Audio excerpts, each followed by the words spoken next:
Everybody good? We ready to go? Hello, everyone. Welcome back to Live at Steel City Death Club. We have another brand new session for you today with one of my favorite Pittsburgh bands, Action Camp. Are you guys ready to take it away? Yeah. Let's do it.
ways can make me crawl.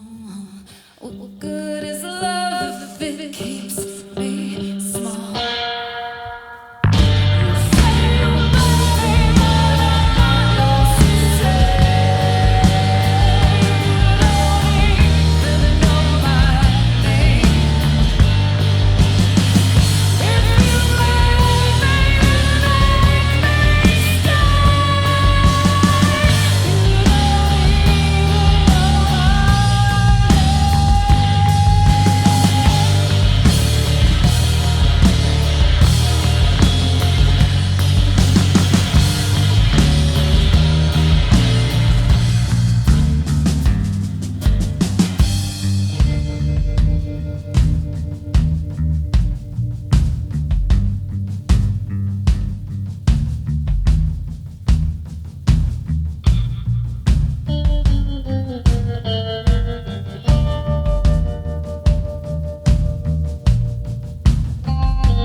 Wow. Wow. Kicking it into high gear today is Action Camp. Oh my God, I dropped my phone. Oh no. That was so amazing that I dropped my phone with the questions. But that was awesome. You guys sound sharp as ever. How are you guys doing on this fine Saturday? Oh. Good, good. Great. Good. You're so far away. And I'm not used to this, but hello. Hello. Hi. You guys want to introduce yourselves? This is Ben. Well, I can introduce Ben, Mara, and Joe. Hello. Yeah, it's good to see you guys. I feel like I haven't seen you guys in a long time. Yeah. Yeah. How have you guys Time been? has no meaning not anymore, so Yeah. it's very difficult to gauge. Right. But yeah. How have you guys? Was 2 years ago. You guys been? What have you guys been doing during the pandemic? You guys sound really tight. So playing a lot? Not playing together. Really? No. Surprising. We got back together. We played once last fall, and then after. This is what I was. Okay. See, that's what I was asking. All right. Now I don't echo anymore, so that's nice. Yeah. But our first real gig back out was playing a wedding in May, which we'd Yeah. never done before, and that was a totally new experience. I didn't think that as a post-punk-ish band we would ever get asked to play a wedding, so that was nice. It was all. I used to do a thing called live band punk karaoke with Moore's dad actually, and a couple met at that, and then. Now 10 years later we're getting married, and they asked us to do that, and we got to play a bunch of songs from that, and like Love Will Tear Us Apart. The reason we did it was like we basically did a bunch of non-wedding songs. Yeah, except for Bjork, I guess. But then we had to do Bjork songs, so Yeah. You that was a guys good challenge. brought a couple together, which is amazing. Yeah. Yeah. Yeah, if anyone wants to book a live wedding band, Action Camp is here for you. Yeah. Ready. We'll play divorce parties too. Yeah. That's pretty much the divorce same party. playlist. That's the thing. Yeah. Yeah. So some nitty gritty questions. You guys have been a band for a long time. How have your influences and your sounds changed for you over time? Because I noticed like that rendition of "You Don't Even Know My Name" was a lot more bluesy, a lot more chilled, laid back than the recorded version, which is a little bit more like electronic. Well, we were a duo for like 10 years with me and Maura, and we used to have like drums that came out of a stack of amps that were all electronic and stuff. So we were a little more synthy and electronic based, but then we started getting to the low tuning stuff.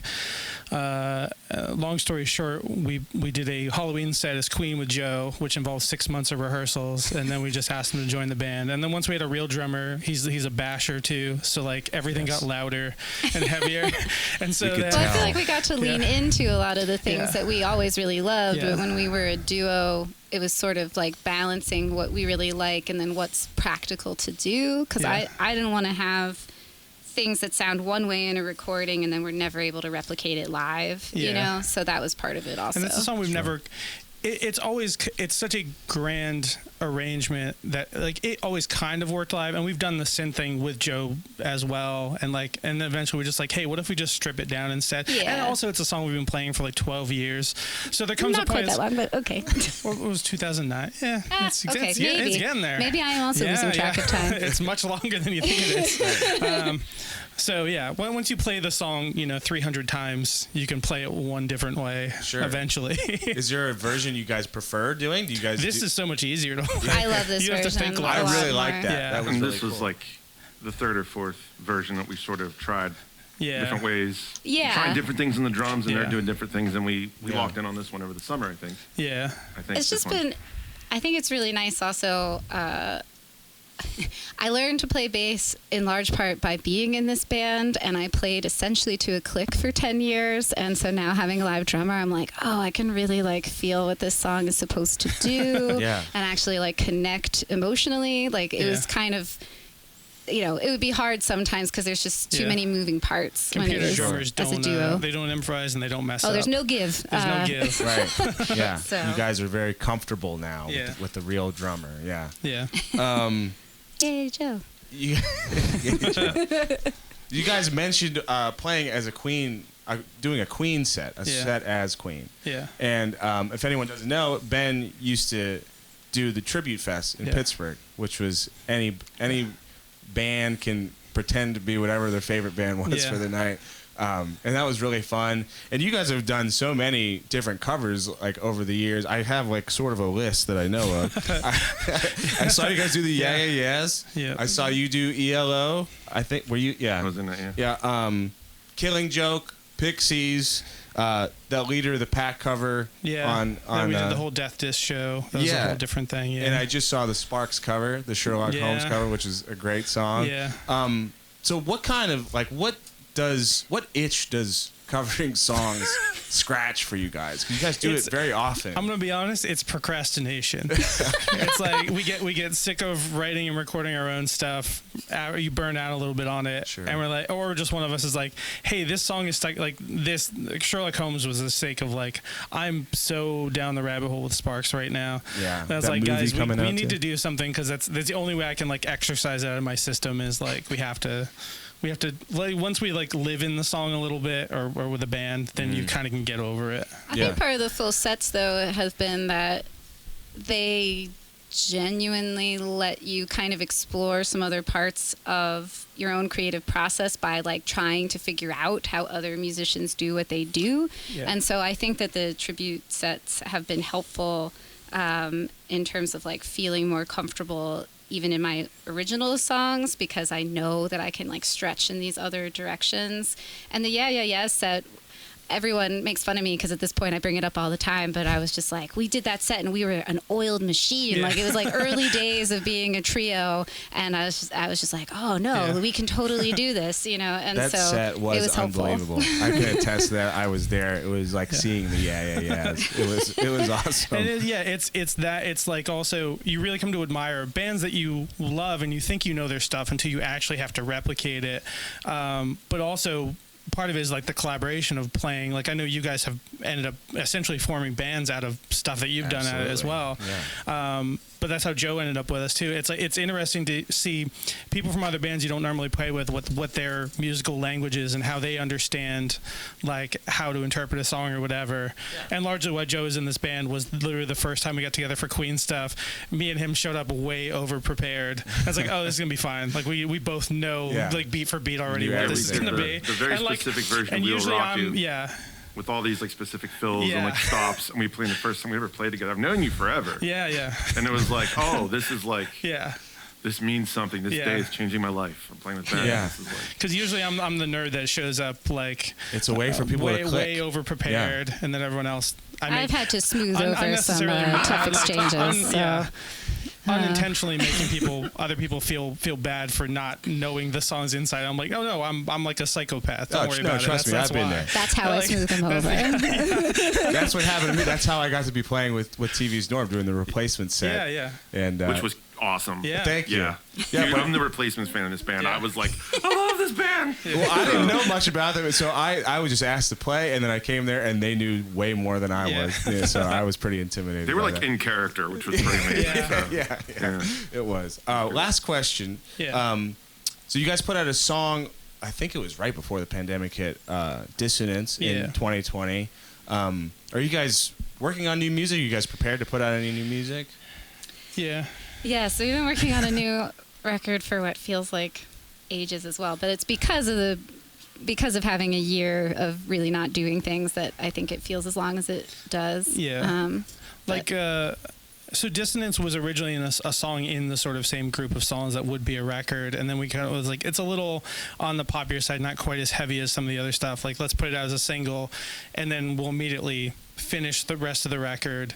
And that was like the end of February 2019 The or release 2020. was on the Leap Day, right? Yeah, that's right. Oh yeah, February 29, 2020, and then 2 weeks later, everything shut down, and we basically just didn't see each other for a year.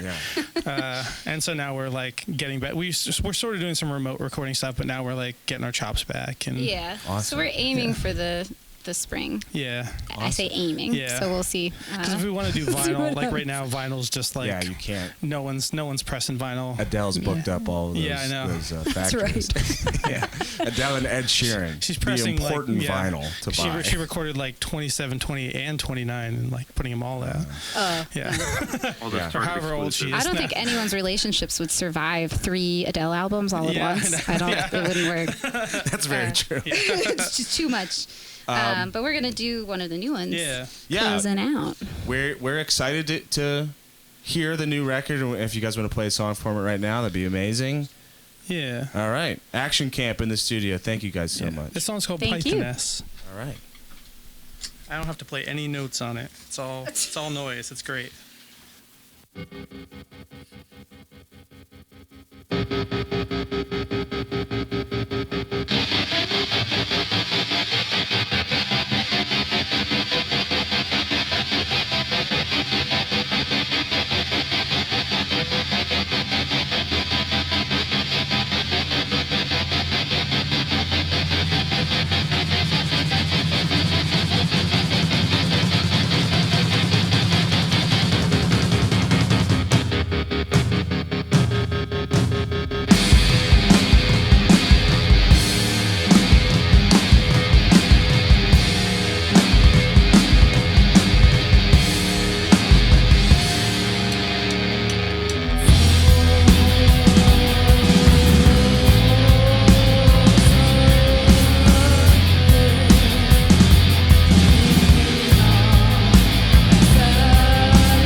Action Camp, kicking it into action in the studio today.